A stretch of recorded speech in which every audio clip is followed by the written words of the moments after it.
Hello everyone. Welcome to the first lecture of the CA Intercorporated Other Laws Fast Track batch with me, CA Preeti Agarwal. Let's learn law like never before. Students, in my previous video, I had discussed the weightage of these chapters. I hope you made a note of it. In today's session, we are going to start our discussion of types of companies. Now, there is one chapter, preliminary, which I have not covered on purpose. We are first going to revise what was already done in foundation. So let us go through the chapters, types of companies, incorporation, MOA, so that, we are in the gear of studying. And after we finish that, I will start with preliminary chapter and then we will go in a sequence. So our approach, I have already discussed. We will prepare charts. Now, in order to save time, I have already prepared those charts for you. I will show you the flow in which I have prepared. I have already highlighted certain things for you. Now, why have I done this? It is purely to save time. I want to cover maximum in these 50 hours. We will not only discuss the theory, but we will also discuss questions and I will give you homework questions also for writing practice. So I don't want to waste time in writing and then you copy it. That is why I have already done this work. Okay, so these are the charts. I'm quickly going to discuss this. We are going to highlight the important words. See, these are the key words which are important for exam. So I've already done that homework for you. So after we discuss everything, then we will discuss a few questions from my compiler. The compiler is not included in the fast track lectures, but it can be purchased separately from my website. So this is the compiler. Pro. So this is the compiler. It is a compilation of all the past exam questions, study material, RTP, MTP questions arranged unit-wise. I'll show you a soft copy also. So this is my compiler, which is a compilation of all the exam questions, study material, RTP, MTP questions. It has full-length answers. If you want, you can add this separately to these fast-track lectures. We are also going to discuss the important questions from this book. So chart making, okay, everything will be discussed. All the charts, we will highlight the key points, words, section numbers, forms, etc., which I want you to remember. And after that, we will solve the important questions from my compiler. I will also be giving you homework questions for writing practice. You will write it and send it to me for checking. So this is going to be our approach. So let's quickly get started without wasting again a single minute. Okay, so you will not find this in the ICAI module. This is one chapter which is there in my textbook. The reason is that they have combined all the definitions, types of companies, everything into one chapter, that is preliminary, and then another chapter in incorporation. But what I have done is all the types of companies are in chapter 2A, then 2B covers incorporation of company, MOA, etc. So in types of companies, I have already highlighted there are two types of questions which can be asked, case-based as well as theory questions. Case-based questions can be asked on OPC, private company, government company, Section 8 company, and small company. Direct application, that is theory question. Although the framing may be like a case-based question, but you're expected to write the theory. Questions may be asked on foreign company, holding and subsidiary, associate, guarantee company, and listed company. MCQ questions can be asked on OPC, Section 8 company, small company, and private company. I've already shared with you the MCQ booklet if you have purchased the weight book option. So MCQ as well as the case-based MCQ booklet has already been shared with you. Please refer that for MCQ. All right. So these are the type of questions that can be asked. Now, the section numbers which are important for exam have already been highlighted for you. Please pause the video and highlight this in your textbook. These are the section numbers that you have to compulsorily remember because questions have been asked in the exam and they can be asked. Institute expects you to write these section numbers in the exam. So we have associate company, foreign company, government, holding company, listed company. This can also be asked as a case-based question. The reason I have highlighted this is it has not been very frequently asked in the past. So there are high chances that a new type of question may be framed for your attempt. So listed company, I have highlighted, it is expected as a case-based question. One-person company, private and public company, small company, subsidiary company, and Section 8 company. Now, these are the important section numbers When we come to this part, I will also highlight the provisions on which these case-based questions or theory questions are generally asked. Like, for example, when we discuss foreign company, I know that the definition is important as well as rule 2 is important where it defines electronic mode. So when we come to that part, I will make you highlight the provisions on which the questions are asked. So this is only a list that you need to learn along with the section numbers. All right, got it? Now, these are the rules that you need to memorize, although I have given only 3. Out of that, if you feel that, ma'am, it's not possible for me to remember all, at least memorize rule 2. It is very important for exam. So what will you memorize? Rule 2, it provides the electronic meaning. It provides the meaning of electronic mode for a foreign company, and rule 2 also prescribes the amount of paid-up capital and turnover for a small company, which is 4 crores and 40 crores respectively. So please memorize rule 2. Okay. Also, you need to write rule 2 of Company's Specification of Definition Detail Rules 2014. So don't just write rule 2 in the exam. Also write rule 2 of the Company's Specification of Definition Detail Rule 2014. So if you are not able to remember anything, at least memorize this and go. Applicable forms. It may not be asked in the exam, but it is my observation that a few case-based or MCQ questions are asked on OPC, and over there you may be expected to write the form numbers. That is why I have highlighted that you need to memorize form number INC2, INC3 and INC4. These relate to OPC. Later, we are also going to discuss INC6, that is conversion of OPC. Okay, so 2, 3, 4 and 6. Yes, these form numbers are important because recently they have started asking questions on conversion or how to change the nominee of the OPC. So yes, I want you to remember these form numbers. So students, please make note of these important markings.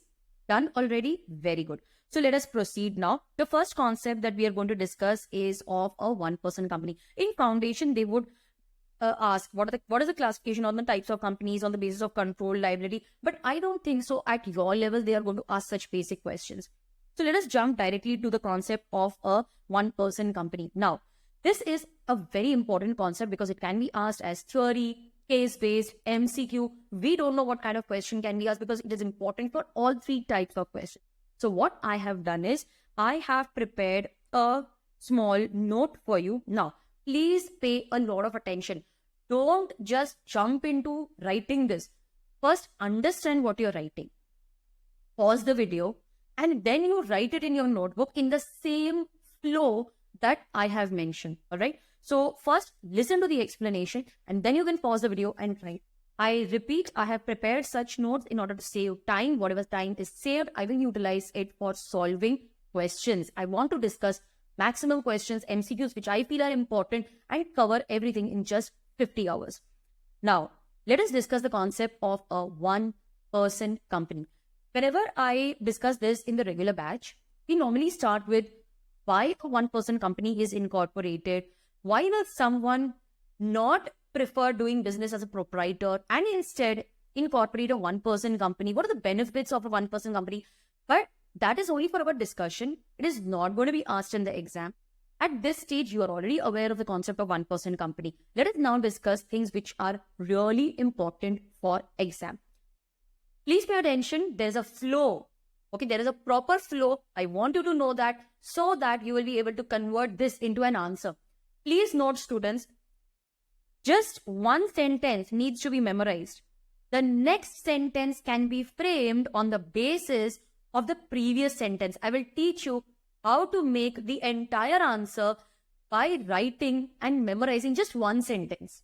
Okay, so just one sentence needs to be memorized, and with the help of that sentence, you can frame the next sentence with the help of that sentence, and the entire answer will be framed. So pay attention to the note.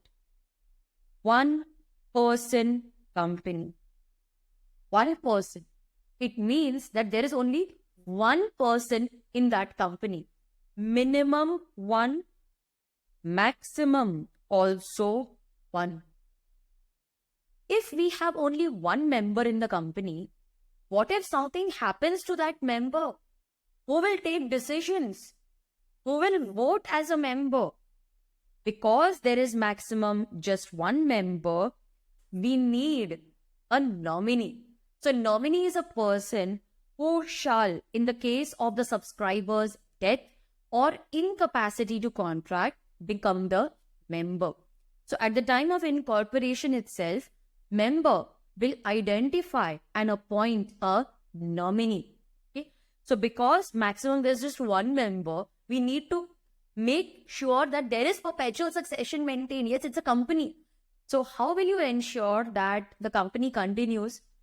We have a nominee. Nominee shall become the member in case the subscriber, that is the person who has started the company, the subscriber dies or becomes incapable to contract. This nominee, how will I know who is the nominee appointed? How will I know? It's a very logical question. See, we are framing the answer. So you need to apply logical steps. One person company, it means minimum one and maximum also just one. If there's maximum just one member, what if something happens to that member? For that, we appoint a nominee. Who is a nominee? He is a person who shall, in the event of the death or incapacity of the subscriber, become the member of the company. Then he will appoint another nominee in his place. This process continues, and this is nothing but perpetual succession. How will I know who is the nominee? The name of the nominee is mentioned in the memorandum. Can a minor become a nominee? No, a minor cannot become nominee. Minor cannot even be the member of the OPC. So minor cannot be a nominee. Can I write any person's name as a nominee? Anyways, this is just a formality. No, the person whose name you write, he will have to give his consent to act as a nominee. That consent will be obtained from him in form INC 3. How will I remember the form names? This relates to incorporation. See, you are forming a one-person company. When you form a one-person company, you need to obtain the consent of that nominee. Because it is related to incorporation of OPC, it is INC. INC means that form indicates it is related to incorporation. So the purpose is mentioned in the form name itself. So can I appoint anyone as nominee? No. We need to obtain his consent. He should agree to act as nominee, and that consent is obtained in form INC 3. Yes, we will file this form with ROC, that written consent. It has to be obtained in writing. So the written consent will also be filed with ROC. He has for now given his consent. Can he later on withdraw his consent as a nominee? Yes. Nominee may withdraw his consent. Did you get the logical flow? What is the logical flow? Only one person can start a one-person company, minimum one, maximum also one. There is only one member. What if something happens to him? Then in that case, we appoint a nominee. The name of the nominee will be mentioned in the memorandum. How will I know who is the nominee? Refer the memorandum. Can a minor become a nominee? No, minor cannot be appointed as a nominee. We need to obtain a consent of the nominee. Can the nominee withdraw his consent? Yes, consent can be withdrawn. So I have connected the words. Okay, I have connected the words. Now, what is the procedure to be followed in case the nominee withdraws his consent? Ma'am, do we need to memorize all this? Yes, it is asked as MCQ question. So it is important for you. Now, this is the entire flowchart that I have prepared. You need to memorize this. How to memorize? I have given you the steps 1, 2, 3 and 4. So the entire part is covered in just 4 steps. The nominee, if he wants to withdraw his consent, will give a notice in writing to the member and OPC. Okay, so see how I have written. The nominee, if he wants to withdraw his consent, will give a notice of withdrawal in writing to the member and the one-person company. See, why do we need to give it to both? Because one-person company is a separate person in the eyes of law. So we not only inform the member so that, he should come to know that the nominee is withdrawing, but we also need to inform the OPC because it's a separate person. So nominee will give a notice in writing of his withdrawal to the member as well as OPC. Now the member has come to know that nominee is withdrawing his consent. He will have to quickly find another nominee for himself because he cannot keep that place vacant. The nominee shall, the member shall within 15 days from the notice of withdrawal, okay, within 15 days from the time he receives the notice of withdrawal. So once he comes to know about the notice of withdrawal, within 15 days of the notice of withdrawal, he will nominate another person as nominee. The member will then intimate the OPC that, listen OPC, I have appointed someone else as his nominee. This is his consent, INC 3. So the member will then intimate the OPC in writing along with the consent of the new nominee. So he will intimate in writing the name of the nominee that he has appointed, and he will also attach the written consent of the new nominee that will be given in INC 3. Now the OPC comes to know that nominee has changed. The OPC will inform the ROC. Arey, listen ROC, we have changed the nominee because the nominee withdrew his consent. The OPC shall, see from where I have drawn the arrow, the OPC shall within 30 days of receipt of the notice of withdrawal. So as soon as they receive, the nominee has withdrawn his consent. So within 30 days of the receipt of notice of withdrawal, they will file with the ROC INC 4 as well as INC 3. Now what is written in INC 4? INC 4 is filed to inform the ROC about change in the nominee, or it is also filed when the member changes. Like member dies, so nominee becomes the member, so member has changed. That time also we file INC 4. So within 30 days of receipt of the notice of withdrawal. So see the calculation, okay? Nominee has given notice of withdrawal. Within 15 days, the member will nominate another person. And from this notice of withdrawal, within 30 days, okay? So all the calculations are from the notice of withdrawal. So within 30 days, the OPC will also file INC 4 and INC 3 with the ROC. INC 4 I have mentioned is for change of nominee, but I also informed you the same form will be filed when we change the member also, in case the member dies or he becomes incapable and the nominee has become a member. The consent of the new nominee will be now filed with ROC. So ROC comes to know about the new nominee as well as the consent of the new nominee. So the flow is properly mentioned over here. Now, can the member, I remind you students, don't be in a hurry to copy. You can always go back, pause the video and write. I have given you sufficient time for all this. Don't worry that my lecture time will get exhausted. Don't worry about that time. I will extend it, but you first understand the concept. Can the member also voluntarily change the nominee? Yes, that is possible. The member shall intimate the one-person company in writing about the change of nominee. I'm not happy with the nominee, or maybe they got into some dispute, or nominee died. So member will intimate the OPC in writing of the change of nominee. They will also nominate, the member will also nominate another person, and the consent of that new nominee will be obtained in INC 3. Once the OPC comes to know about it, within 30 days of receiving the intimation from the member, the OPC will then file a change of the nominee in INC 4 with ROC along with the consent of the new nominee. That consent is given in INC 3. See the way in which I have highlighted in green. Okay, because this is what is happening between member and OPC. This is what is happening between OPC and ROC. Okay, so this is how I have prepared the note. If you read and learn this, you will be able to convert this directly into sentence form in the exam, right? Any change in the nominee will not be considered as alteration of memorandum. These are the important forms that I want you to remember. INC 2 is filed for incorporation of OPC. INC 3, consent to act as nominee. INC 4, change in the nominee or member of OPC. INC 6 is application for conversion of OPC into either a private or a public company. These are the forms which I want you to remember. Now, please pause the video and copy all this, and then I will proceed to the next word, that is person. So please copy this in your notebook. Write only for one, okay? Write only what we have discussed so that it is memorized immediately. Write only this part. Okay, yes, pause the video now. Done. All right, continue writing. I hope you're writing only this.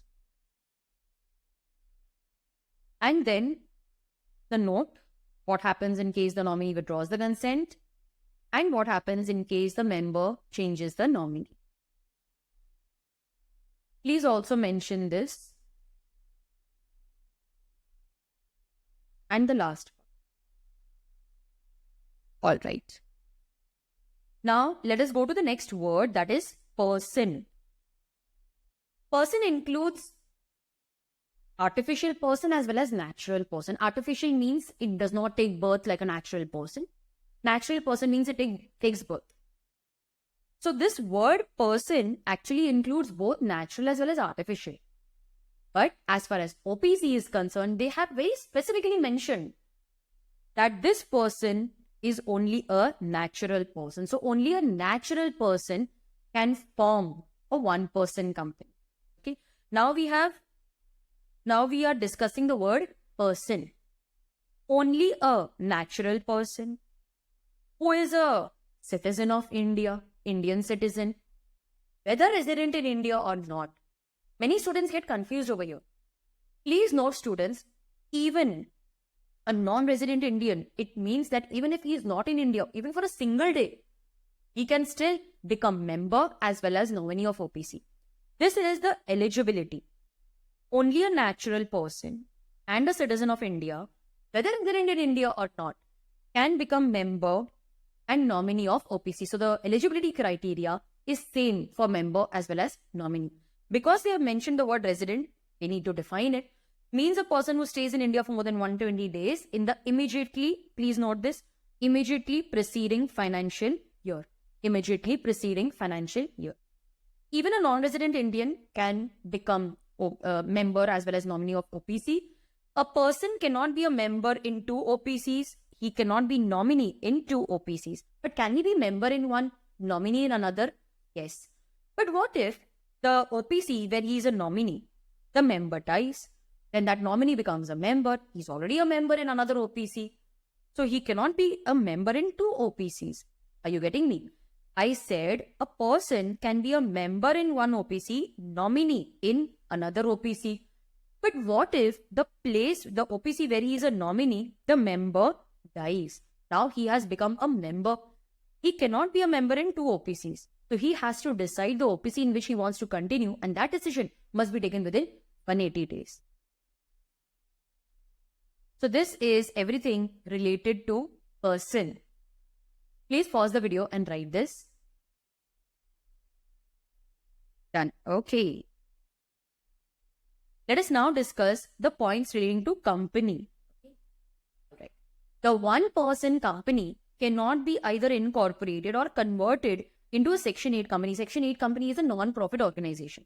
So you cannot incorporate, you cannot even convert a one-person company into a Section 8 company.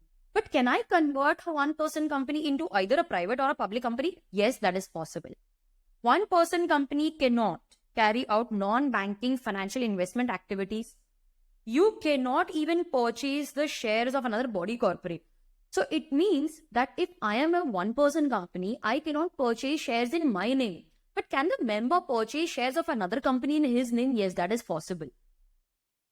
The OPC can allot shares to that one member only. In other words, OPC cannot allot shares to persons other than its member. So shares of OPC can be allotted to just one member. No other person can become the member by purchasing shares of OPC. Alright. So you cannot incorporate or even convert an OPC into Section 8 company. You can, however, convert it into either private or public company. You cannot carry out non-banking financial activities, investment activities if you are a one-person company. A one-person company cannot purchase shares of another body corporate, but can the member purchase shares? Yes, in his name. We can allot shares of OPC to that one member only. Please pause the video and write this. So this is your entire note. In this, the entire concept of one-person company is covered, along with the steps to be followed when we change the nominee or he withdraws his consent. All right. Let us now read all this from our textbook and also highlight the provisions on which questions are generally asked. Now, only a natural person, citizen of India, whether resident in India or not, shall be eligible to incorporate a one-person company and be a nominee. Please note, students, case-based questions are asked on this part, eligibility. Okay? Whether resident in India or not, resident means he stays for 120 days, can be asked as a case-based question or can also be asked as MCQ. They will say 182 days, 181 days, 120 days. So you need to select the option 120 days. Okay. Other points I have already covered. Over here, when a natural person being a member becomes member in another OPC, it means you were member in one, nominee in other. Now, where you were nominee, the member dies. Now you're a member in two companies. You have to decide within 180 days. So please highlight 180 days. It can be asked as MCQ question. Within how many days should we decide? 180 days. They can also convert this into a case-based question. They will give you a scenario. A person is member in one, nominee in another. Where he was a nominee, the member dies. So now he wants to continue in two. Can he do so? They will frame a scenario. So please note that this can also be asked as a case-based question. So MCQ as well as case-based question. You can pause the video whenever you want. You can pause it, write what I have written. Nominee can withdraw. Member can also change the nominee. This can be asked as MCQ. There is one MCQ and I will discuss that with you when we come to question answer solving. Okay. So this please highlight can be asked as MCQ. There is one MCQ in my MCQ Smart Book also. We will solve that later. Minor cannot become member of OPC. OPC cannot be incorporated, converted into Section 8.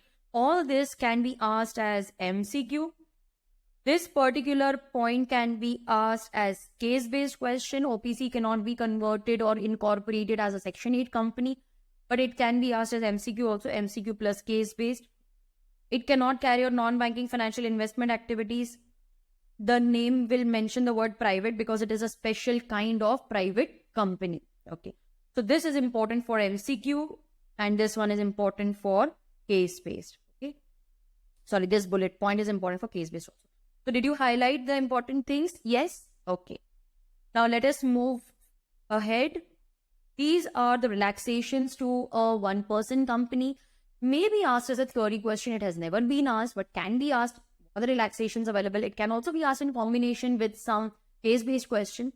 So I have highlighted the important words. You can pause the video and highlight that in your textbook. One-person company is not required to prepare cash flow. There's nothing to explain here. You need to just memorize it. Cash flow is not required. Annual return. Okay. Annual return under Section 92 can be signed by the director and it is not compulsory that it should be signed by a company secretary. Abridged annual return in MGT 7A. This we will study in Management and Administration chapter also. So because there is just one director, it will be signed by a director. And I have a small note over here also, signing off annual return. Okay, you can copy this note. Generally, the annual return, in case of one-person company and small company, is to be signed by a company secretary. But it's a very small company or I'm a one-person company, I don't have a company secretary.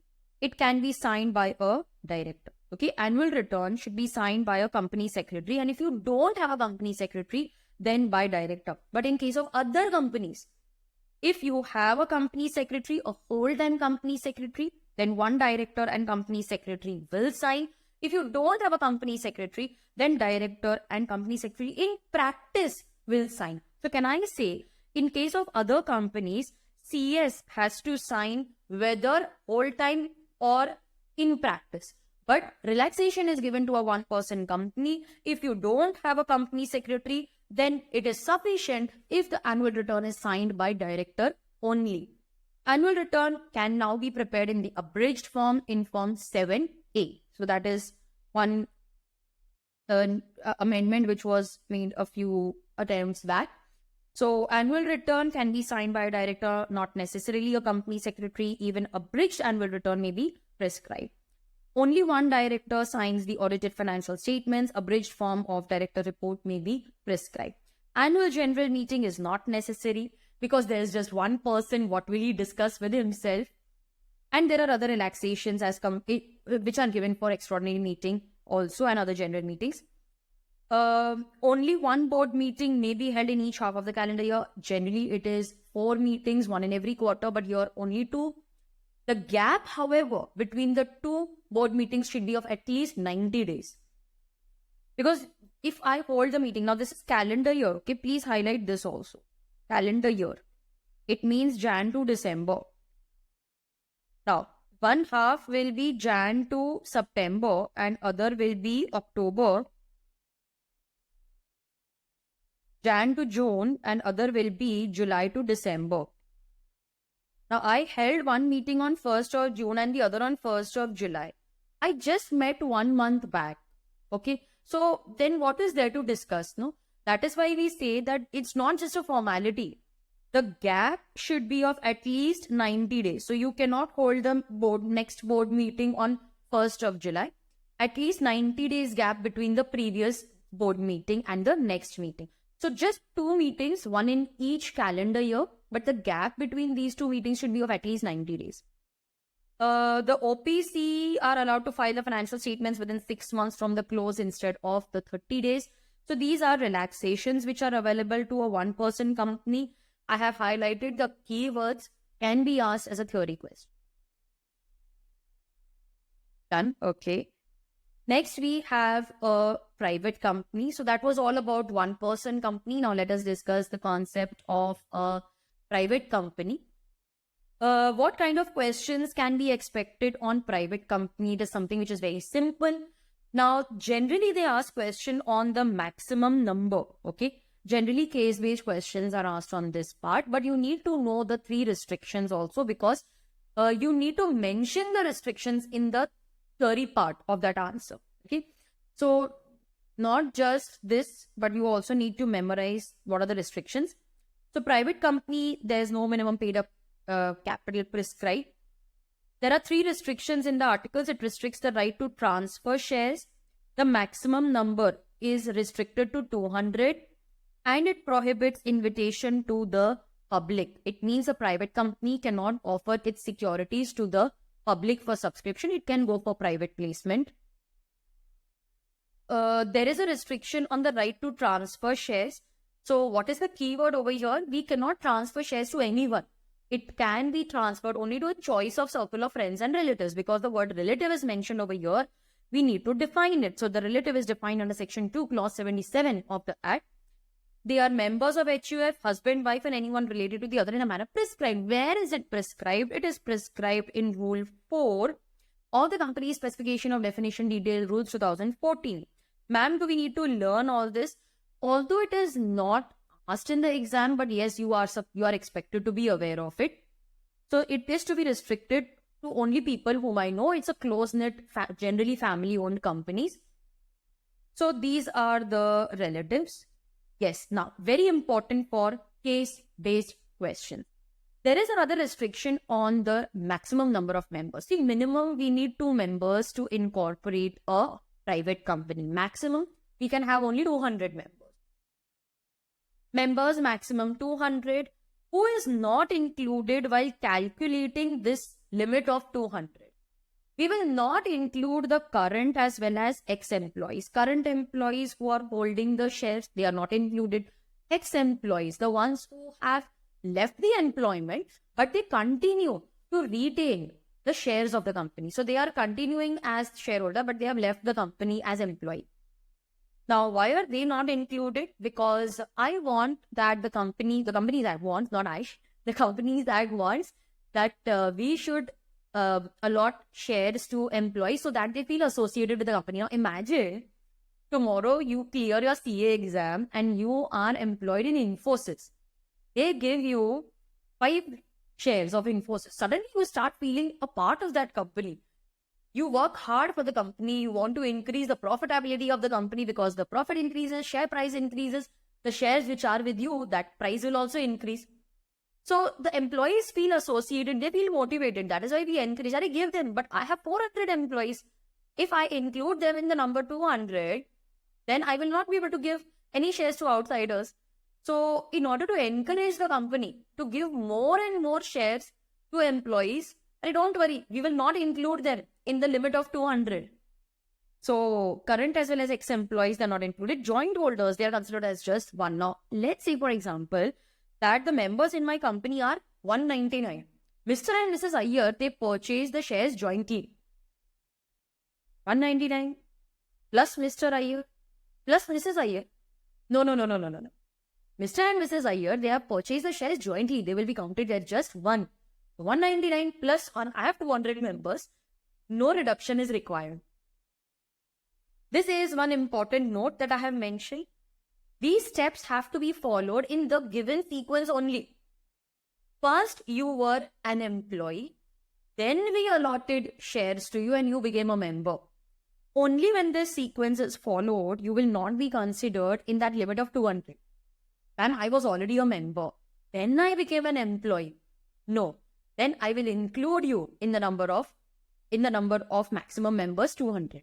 I repeat, if the steps are in this order, I'm an employee and then I was allotted shares so that I feel associated with the company, then I will not be considered in that limit of 200. But I was first a member, then I became employee. It means I was already associated with the company, no? So then I will be included in the maximum limit of 200. So this sequence is very important. There is a special note for directors, although it may not be asked in the exam, but I want you to be aware. I want you to know about it. Director is holding shares. Let's say that I am the director of a company, okay?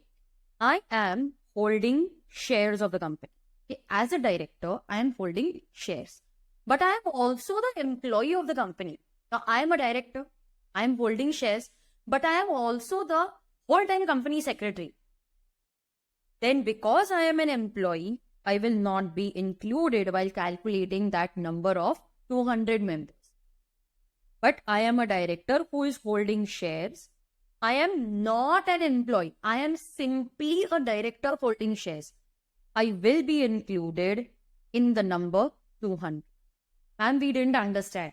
Wait, I have a question for you. Now, there is a company, Flora and Fauna Limited. It was registered as a public company. There are 230 members in the company. Now, these are the members. We have directors and their relatives, employees, ex-employees. Shares were allotted when they were employees. 5 couples are holding shares, so 10 shares, and others, that is 145. Now, they want to convert it into a private company. You have to advise whether reduction of members is necessary. Now, you try solving this question on your own and then I will discuss. Solved? Okay. So, will you consider directors while calculating the maximum number of 200? Yes, ma'am. Directors will be included. So, 50 directors. Will I include employees? No. Ex-employees? No. What about joint holders? Only 5. Will I include others? Yes. So, over here I have 190 employees. Is a reduction required? No. Now, please note, students. So, this is the answer, okay? You will show the calculation. Sorry. 55. Okay. 200. I read 45. Now, is a reduction required? No, it is not required. Now, did you notice, students, the word director, okay, this was included while calculating the maximum number of 200. Did you notice this? Yes. Now, these directors are only holding shares.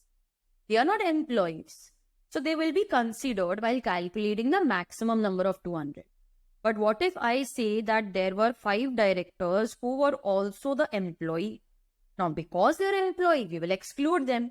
So, in that case, we will exclude 5 and only 45 will be considered while calculating the number 200. It's not there in your syllabus, but because such kind of questions are asked, you should be aware. So, please write this in your book. Students, this is my compiler and it contains answers in full length, that is provisions, facts, analysis, and conclusion.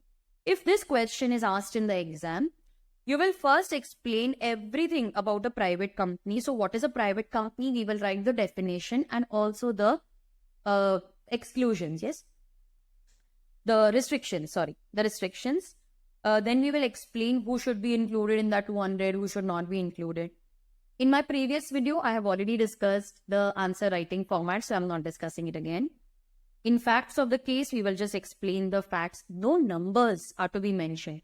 Just a facts in 2 to 3 sentences.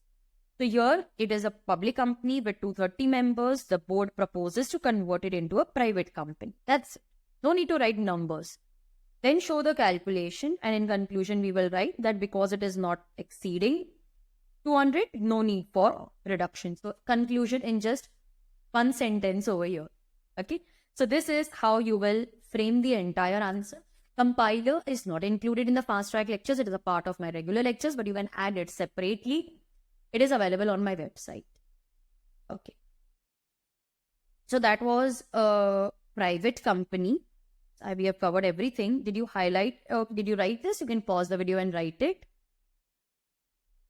The third restriction is that it prohibits the subscription to the invitation of subscription to the public. These are other points. If these restrictions are there, then it is a private company. Otherwise, it is not a private company. It will be deemed to be a public company. If the above restrictions are not there, then it will be treated as a public company. It will be deemed to be a public company. So what should I do? By passing a special resolution, the articles should be amended because these restrictions are mentioned in the articles. Yes, please note, students. The restrictions are mentioned in the articles. So we will have to amend the articles to include the restrictions. Otherwise, if I don't include, I will be considered as a public company. If I do not comply with the provisions, now please note, students, this can be asked as a case-based question. Now, they will say that the private company started issuing shares to the public. Private company went for public offer. You are not complying with the provisions of Section 2, Clause 68. You will lose all your privileges and you will be treated as a public company. Is it clear? So these are the important key points. What kind of question can be asked on this? It can be asked on the third bullet point. That if I don't comply with the provisions, I will lose all the privileges of a private company and I will be considered as a public company. All the provisions of public company shall apply. Okay. What is a public company? Public company is a company which is not a private company. Subsidiary, a private subsidiary of a public company is also considered as a public company. See over here. Sorry, this is a government company. All right. If it's a public company, as Coal India, the subsidiaries are also considered as, if a private subsidiary, actually for government company. Okay. So, public company, yes, it has a private subsidiary. This private subsidiary is also considered as a public company. Ma'am, does it mean that we need to alter the articles? We need to increase the number of members from 2 to 7. Do we need to increase the number of directors? Do we need to remove those restrictions? Nothing is required. You can continue to remain private by your articles. It is only that you will lose the privileges of a private company. All the provisions of a public company shall apply. So what is the meaning of a deemed public company? A private subsidiary of a public company is deemed to be a public company, although it continues to remain private by its articles. Continues to remain private by its articles means it will have those 3 restrictions in the articles. Members also will be only 2. Directors also minimum 2 only. Only thing is it will lose all the privileges of a private company. So you can write over here, no privileges of private company. All provisions of public company apply. We have already covered question 2 from the compiler. It was related to conversion of public to private company. Reduction was not required. Then we have classification on the basis of liability as company limited by shares, limited by guarantee, and also unlimited liability company.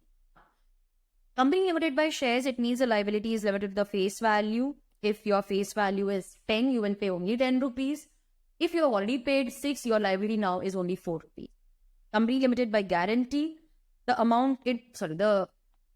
liability of the members is limited only to the amount of guarantee. This amount will be paid at the time of winding up. Generally, the companies which are non-profit or they don't require public money, they are incorporated as a company limited by guarantee. They may not have share capital. In that case, the liability is restricted only to the amount of guarantee. This will be received by the company at the time of winding up. But what if the company has share capital? Then there are two liabilities. One is the amount unpaid on shares, which can be called up anytime during the lifetime of the company. And the other is the amount of guarantee, which can be called up only at the time of winding up. Students, please note that company's liability is always unlimited. What we are discussing is liability of members. Liability of members may be either limited or unlimited. Limited may be by shares or by guarantee. Whenever we are discussing the liability, whenever I say liability, I am always talking about liability of the members. We never discuss liability of the company because it is always unlimited. Company cannot say, no, I am liable only for this amount. Rest you see, I don't know. Creditor, you ask from the members. Company's liability is always unlimited. Okay, what about unlimited liability company? Unlimited liability, then why are you incorporating a company? It is not that my liability is always unlimited. During the lifetime, I get to enjoy limited liability at the time of winding up, that the liability is unlimited. So at least during the lifetime, I get to enjoy limited liability. Now, what happens at the time of winding up? But before I proceed, please pause the video and write this. Okay. What happens at the time of winding up? See, the creditors, they go to the court and they apply for winding up. The court orders winding up of the company. They appoint a liquidator. The liquidator will sell the assets and pay off the liability. They find that the assets are insufficient. So they go to the members. The members give money and then liquidators give this money to the creditors. Okay. So can't the creditors go directly to the members? No. The creditors have a contract with the company. They don't have a contract with members. Members are stranger to contract. Can't the creditors or can the members pay directly to the creditors? No, the members have a contract with the company. They will pay to the company and the company will pay to the creditors. Okay. So in this case, the creditors will go to the court. The court will order winding up. They will appoint a liquidator. The job of the liquidator is to sell the assets and pay off the liabilities. They will then make call to the members that see the liability, that the assets are insufficient. Anyways, your liability is unlimited. So you please contribute. They will pay money and then the liquidator will pay that to the creditor. So this is how it works. Creditors, they cannot file case directly against members because they don't have a contract with member. They have a contract with the company. Member is stranger to contract for them. Okay, so this is what happens. Done writing. I don't think all this will be asked in the exam. Next and the last part for today's session is classification on the basis of control. Let us discuss government company. Now, this is also a concept which is important for exam along with the section number. Section 2, clause 45. Now, what is a government company? A government company means a company in which at least 51%, it is important for us to know it is at least 51%, not 50%, 51% of the paid-up share capital is held either by the central government or one or more state government. That is why I've written like this. Either one state government or more than one state government, partly by central and partly by one or more state government. So this is the definition. You need to learn the definition. Now, over here, please write, students, what is important? Learn the section number. Learn the definition. That's it. Learn section number and the definition because the question will be asked on that only. Okay. Now, in case the company has issued shares with differential voting rights instead of the paid up capital, you will consider total voting power instead. So government company is important for exam. It can be asked, please write over here. It can be asked as a case-based question. You will find many questions in the exam as well as your MTP and RTP. The definition must be learned by heart as it is. You can't write in your own words. Students, with this, let us conclude today's session. It was the first session and it was a very rapid one, but I gave you a lot of notes which you can refer one day before the exam. Now, there is some homework. After the lecture, you will sit and learn this on your own. Learn this chart on your own. Then close the notebook and write it on the basis of whatever you remember. Compare it with my chart. Highlight the errors. I missed this point. This I did not write. Try to find your mistakes. Close the book again. Again write it. When you write this, automatically you will be able to memorize it. Okay, will you do that for me? So today's homework is to learn these charts, close the book, and then write it on your own. Compare it with my chart, highlight whatever you have missed in your writing, and that you will remember till exam. Okay, now what is our agenda for the next lecture? In my next lecture, I will complete this chapter. Okay, so we will continue from foreign company. We will complete this chapter on types of companies, and then I will go through the important questions from this chapter. Okay, so I will discuss those questions which are important, and you please make a note of it. Refer those questions one day before the exam. Okay, there is also an MCQ on OPC which we will solve from our MCQ Smart book. So MCQ discussion and question answer discussion after we complete this chapter. So go on reading, go on learning. Even if you did not clear the previous attempt, don't be disheartened, students. Please remember that these failures are not going to determine how successful you are going to be 5 years from now. I know so many students who have failed multiple times. There was one person who failed 10 times in CA final and now is the owner of a very successful coaching class. So please don't feel that this is going to determine where you will reach in the future. Maybe this is just to teach you, how to improve yourself. Like I always feel, I'm a firm believer that whatever you think happens. It's not because I got influenced from Instagram. Okay. I always feel that whatever I think about myself will manifest. So when you say, I can do it, like Virat Kohli, he was going through a very bad patch. So he started telling himself, I'm good enough. I am good enough. I am good enough. And he turned out to be in exceptional form in the recent matches. So please tell only positive things to yourself. Say, I can do it. I can do it. This time I will clear. I have cleared my attempt. And only that will turn into a reality. This is not determining your future. I feel that, these failures, they are always there to teach us something. They are always there to help us improve, be a better person, be a better student. It teaches us to take failures. Nowadays, students cannot, not about students, children cannot accept failure. Like even my son, he will say, no, I don't want to do this because he feels in his mind that he's not going to, he's not going to succeed. So he doesn't want to try. But that fear is not there in your mind now because you are, I should say, very brave. You have taken this decision to, leave that aside and try it for the next attempt. And I'm telling you, students, your efforts will pay off. Just keep working hard. Just stay focused like a horse who cannot see what is happening in the right, what is happening in the left. Just focus on the goal. So stay focused. Prepare well for your exam. I'm always there to help you and guide you. All right. So next lecture, we will complete this part and we will solve the relevant questions. I'll see you there.